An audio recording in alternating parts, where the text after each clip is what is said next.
ल अब घर जाने तयारी हुँदैछ, सामान पछाडि छ।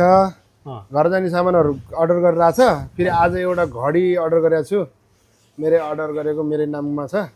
यो घडी कस्तो छ, यो घडी हेर्नुपर्ने छ, यसो खोलेर हेर्नु। घर जान लाग्नु भएको हो?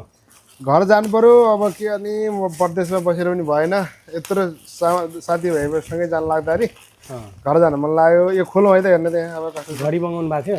घडी मगाएको अनलाइनदेखि मगाएको हो? अनलाइनमा हो। ल खै यो त के हो, यो त बाहिरै छ त, खबेर त बाहिर छ त यार। घडीको सिम्बल त बच्चाहरूलाई खेलाउन हो कि क्या हो? यस्तो चाहिँ पुर्दै आउँदो रहेछ। यो चाहिँ हो कभर होला, कभर हो पछाडिको। यस्तो सेफ्टी गरेर पठाएको सेफ्टी गरेर है। यहाँ भित्र चाहिँ घडी अनबक्सिङ हो, अनबक्सिङ गर्नु पर्यो।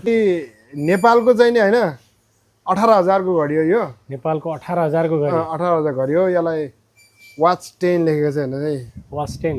दामी छ। 18,000 को घडी? 18,000 को। यसलाई खोलो, अनबक्सिङ गरौँ कस्तो पो छ है। यो भएन पिक्स स्टक गर्नु, त्यसलाई यस्तो प्याकिङ गरेर रहेछ होइन। यसलाई मिलाएर यो कोसेली हो, फेरि मिलाएर खोल्नु पर्यो। आफ्नै नाममा आएको छ, फेरि कोसेली लग्दाखेरि राम्रो भएन भने चाहिँ कोसेली यस्तो ल्याइदिएछ भने फेरि अरूलाई लगिदिने हो? अरूलाई लगिदिने हो। ल ल ल ल घर जाने सामान यो गिफ्ट सुरु भयो यो होइन खासमा। 18,000 को घडी खोल्दै हो? आम्मामा, कसलाई गिफ्ट दिने यति महँगो घडी? यसरी खोल्छु है, खोल्न त निकै धामा छ त। ल है, आम्मामा, ए यो त स्मार्ट वाच रहेछ। स्मार्ट वाच, यो चार्जर पनि रहेछ।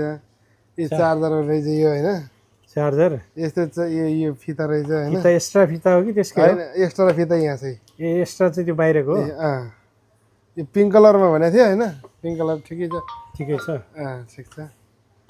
त्यसरी होइन, अब त्यो खोलेर हेर्नु त ल। यो खोल्दा त च्यातिँदो रहेछ होइन। तर धेरै उ नगर्ने, गिफ्ट लगिदिन्छ त्यसरी नखोल्दा पनि हुन्छ। नखोल्नु, यति रहेछ यो घडी चाहिँ आज यस्तो सेफ्टीमा रहेछ है। फिता उतै मिलाउँछु नि होइन, घरतिरै जसले लाउने उसले मिलाउँछ। स्मार्ट वाच एकदमै खतरा, मोबाइलमा कनेक्सन पनि हुने, मोबाइलबाटै कुराकानी गर्न मिल्ने, म्यासेज सबै हुन्छ यसमा, सबै हुने होइन। 18,000 को नेपालको हो त। लौ बधाई छ, धेरै धेरै धन्यवाद छ। तपाईँ जसलाई दिनुहुन्छ त्यसलाई चाहिँ फाइदा हुन्छ है त। यस्तो रहेछ होइन, यो चार्जर रहेछ। तपाईँको घडी अनबक्सिङ भयो। ल र प्याक गरेर राख्नुहोस् फेरि। अब प्याक गर्ने कसरी, खोल्ने त खोल्यो, ट्याक्क त्यसलाई राखिदिने माथिबाट। अनि यसरी यो त्यो उसको घडीको माथि यस्तो थियो होला होइन, यस्तो थियो होला होइन, घडीको माथि राखिदिने। यस्तो थियो होला होइन। ल ल ल ल ल ल